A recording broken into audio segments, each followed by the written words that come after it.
শ্রীধাম নবদ্বীপে আছি। রাধে রাধে গুরুজি। আমরা জানতে চাই এই জায়গার ইতিহাস, আপনি যদি আমাদের এই জায়গার ইতিহাস সম্পর্কে আপনি যদি আমাদের অবগত করেন। তো সর্বপ্রথম আমার প্রণাম নেবেন। হরে কৃষ্ণ। হ্যাঁ বলুন। এটা অ্যাকচুয়ালি চৈতন্য মহাপ্রভুর শ্বশুর বাড়ির এলাকা। এখানে মহাপ্রভুর শ্বশুর মানে বিষ্ণুপ্রিয়া দেবীর বাপের বাড়ি ছিল।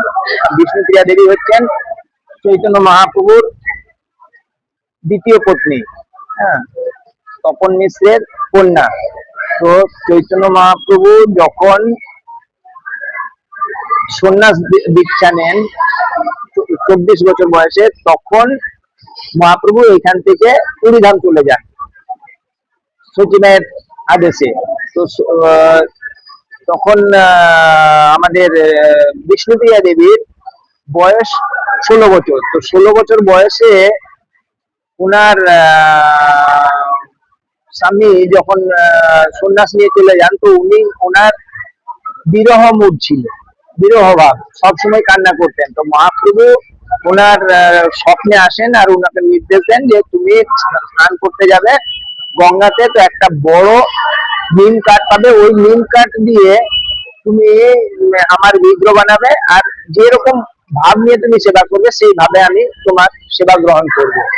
তো সত্য সত্য বিষ্ণুপ্রিয়া দেবী গঙ্গাতে স্নান করতে যান। তখন উনি মায়াপুরে ছিলেন, গঙ্গাতে স্নান করতে যান।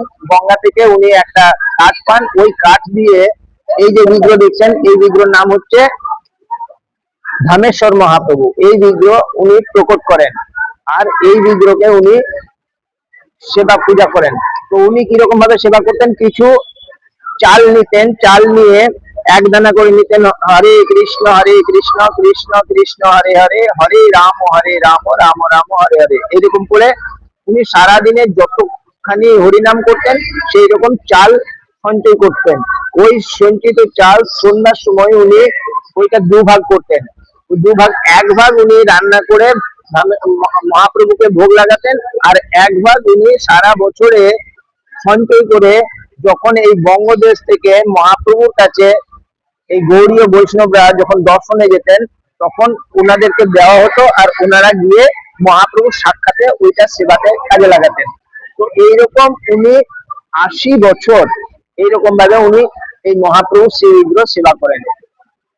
যখন ওনার বয়স হয় 96 বছর, তখন উনি এই বিগ্রহতে মার্জ হয়ে যান, মানে লীন হয়ে যান। তো এই বিগ্রহকে এইখানকার পূজারীরা পরম্পরা রূপে এই বিগ্রহকে মহাপ্রভু আর বিষ্ণুপ্রিয়া দেবী জ্ঞানে পূজা করেন। বিষ্ণুপ্রিয়া দেবীর আবির্ভাব তিথি হচ্ছে বসন্ত পঞ্চমীর দিন। তো বসন্ত পঞ্চমীর দিন মহাপ্রভুকে তখন বিষ্ণুপ্রিয়া দেবীর জ্ঞানে সেদিন অভিষেক করা হয়, আর মাতাজিদের মতো মানে মায়েদের মতো ওনাকে ড্রেস পরানো হয়, মানে শাড়ি পরানো হয়। তো তখন কিউট দর্শন, মানে ওই দর্শন দুর্লভ দর্শন। এখন মহাপ্রভুর সুন্দর বিগ্রহ দেখতে পাচ্ছেন, কিন্তু তখন দেখবেন বিষ্ণুপ্রিয়া দেবী, মানে আপনি বুঝতেও পারবেন না যে এটা মহাপ্রভু না বিষ্ণুপ্রিয়া দেবী। তো এই বিগ্রহ যখন মহাপ্রভু বর্তমান ছিলেন তখন থেকে এই বিগ্রহ পূজিত হচ্ছে। তো মায়াপুরে আমাদের এই গৌর মন্ডলে 3খানা বিগ্রহ আছে, যে বিগ্রহ মাহাত্ম আছে কি না, মহাপ্রভু থাকাকালীন প্রকট হয়েছিলেন। এইখানে একটা বিষ্ণুপ্রিয়া দেবী পূজিত বিগ্রহ হচ্ছেন ধামেশ্বর মহাপ্রভু। চাপাহাটিতে আছে গৌর গদাধর বীজবাণীনাথে সেবিত, আর আপনার কালনা অম্বিকা কালনাতে আছে গৌরীদাস পণ্ডিতের সেবিত সব প্রকাশিত বিগ্রহ গৌর নিতাই। এই 3খানা বিগ্রহ মহাপ্রভু থাকাকালীন পূজিত হয়। হরে কৃষ্ণ। শ্রীধাম নবদ্বীপ কি জয়, শ্রীধাম নবদ্বীপ কি জয়।